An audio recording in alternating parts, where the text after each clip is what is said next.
Hi hello friends, welcome back to our YouTube channel. ಇವತ್ತಿನ recipe ಬಂದು mushroom pepper fry ಹೇಗೆ ಮಾಡೋದಂತ ನೋಡೋಣ ಬನ್ನಿ.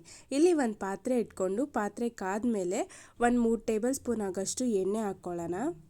ಎಣ್ಣೆ ಎಲ್ಲ ಕಾದ್ಮೇಲೆ ಉದ್ದುದಾಗಿ ಕಟ್ ಮಾಡ್ಕೊಂಡಿರೋಂಥ ಈರುಳ್ಳಿನ ಹಾಕ್ಕೊಂಡು ಒಂದು 2 ಮಿನಿಟ್ಸ್ ಚೆನ್ನಾಗಿ ಫ್ರೈ ಮಾಡ್ಕೊಳ್ಳೋಣ.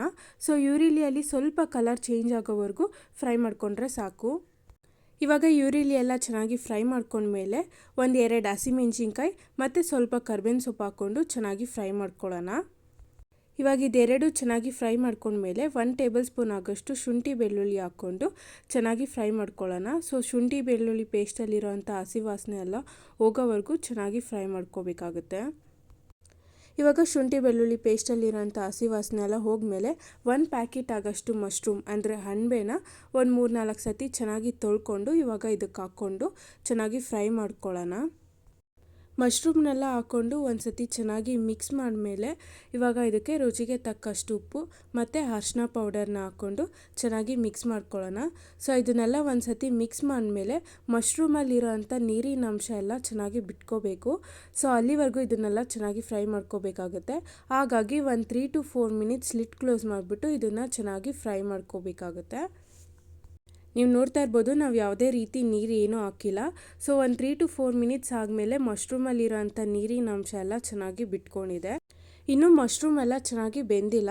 ಸೊ ಹಾಗಾಗಿ ಒಂದು ಸತಿ ಮತ್ತೆ ಚೆನ್ನಾಗಿ ಮಿಕ್ಸ್ ಮಾಡಿಬಿಟ್ಟು ಇದು ಪೂರ್ತಿ ಡ್ರೈ ಆಗಬೇಕು. ಅಂದರೆ ಏನು ನೀರಿನ ಅಂಶ ಎಲ್ಲ ಬಿಟ್ಕೊಂಡಿರುತ್ತೋ ಮಶ್ರೂಮಲ್ಲಿ ಅದು ಪೂರ್ತಿ ಡ್ರೈ ಆಗಿರಬೇಕು. ಅಲ್ಲಿವರೆಗೂ ನೀವು ಮಶ್ರೂಮ್ನ ಫ್ರೈ ಮಾಡ್ಕೊಂಡಿರಬೇಕಾಗುತ್ತೆ. ತುಂಬಾ ಸಿಂಪಲಾಗಿ ಈ ರೆಸಿಪಿನ ಮಾಡ್ಕೋಬೋದು. ಸೊ ಒಂದು ಸತಿ ಈ ರೆಸಿಪಿನ ಟ್ರೈ ಮಾಡಿ ಹಾಗೆ ಹೇಗೆ ಬಂತು ಅಂತ ಕಮೆಂಟ್ ಮೂಲಕ ತಿಳಿಸಿ. ಸೊ ಇದೆಲ್ಲ ಒನ್ಸ್ ಈ ರೀತಿ ಪೂರ್ತಿ ಡ್ರೈ ಆದಮೇಲೆ ಇವಾಗ ಇದಕ್ಕೆ ಮಸಾಲ ಪೌಡರ್ನೆಲ್ಲ ಹಾಕ್ಕೊಳ್ಳೋಣ. ಇಲ್ಲಿ 1 ಟೇಬಲ್ ಸ್ಪೂನ್ ಆಗೋಷ್ಟು ಖಾರದ ಪೌಡರ್ ಹಾಕ್ಕೊಂಡು ಚೆನ್ನಾಗಿ ಮಿಕ್ಸ್ ಮಾಡ್ಕೋಬೇಕಾಗುತ್ತೆ. ಇದನ್ನೆಲ್ಲ ಒನ್ಸ್ ಚೆನ್ನಾಗಿ ಮಿಕ್ಸ್ ಮಾಡಿದ್ಮೇಲೆ ಮತ್ತೆ 2 ಮಿನಿಟ್ಸ್ ಬೇಯೋದಕ್ಕೆ ಬಿಡಬೇಕಾಗುತ್ತೆ.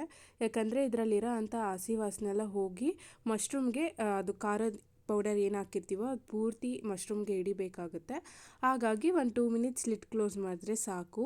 ಇವಾಗ ಲಾಸ್ಟಿಗೆ ಮೇನ್ ಇಂಗ್ರೀಡಿಯೆಂಟ್ ಏನಂದರೆ ಪೆಪ್ಪರ್ ಪೌಡರ್. ಸೊ ಇದು ರೆಸಿಪಿ ಮೇನ್ ಹೈಲೈಟ್ ಬಂದೆ ಪೆಪ್ಪರ್ ಪೌಡರ್. ಹಾಗಾಗಿ ಲಾಸ್ಟಿಗೆ ಪೆಪ್ಪರ್ ಪೌಡರ್ ಒಂದು 2 ಟೇಬಲ್ ಸ್ಪೂನ್ ಆಗೋಷ್ಟು ಹಾಕ್ಕೊಂಡು ಮತ್ತು ಸ್ವಲ್ಪ ಸಣ್ಣದಾಗಿ ಕಟ್ ಮಾಡ್ಕೊಂಡಿರೋಂಥ ಕೊತ್ತಂಬರಿ ಸೊಪ್ಪು ಹಾಕ್ಕೊಂಡು ಚೆನ್ನಾಗಿ ಮಿಕ್ಸ್ ಮಾಡಿಕೊಂಡ್ರೆ ಮಶ್ರೂಮ್ ಪೆಪ್ಪರ್ ಫ್ರೈ ರೆಡಿಯಾಗಿರುತ್ತೆ. ನೀವು ಇದನ್ನು ಚಪಾತಿ ಜೊತೆಯಲ್ಲಿ, ದೋಸೆ ಜೊತೆಯಲ್ಲಿ ಅಥವಾ ಅನ್ನಕ್ಕೆ ಸೈಡ್ ಡಿಶ್ ಆಗಿ ಇದನ್ನು ತಿನ್ಬೋದು. ಸೊ ತುಂಬಾ ಚೆನ್ನಾಗಿರುತ್ತೆ. ಒಂದು ಸತಿ ಈ ರೆಸಿಪಿನ ಟ್ರೈ ಮಾಡಿ ಹಾಗೆ ಹೇಗೆ ಬಂದು ಅಂತ ಕಮೆಂಟಲ್ಲಿ ತಿಳಿಸಿ.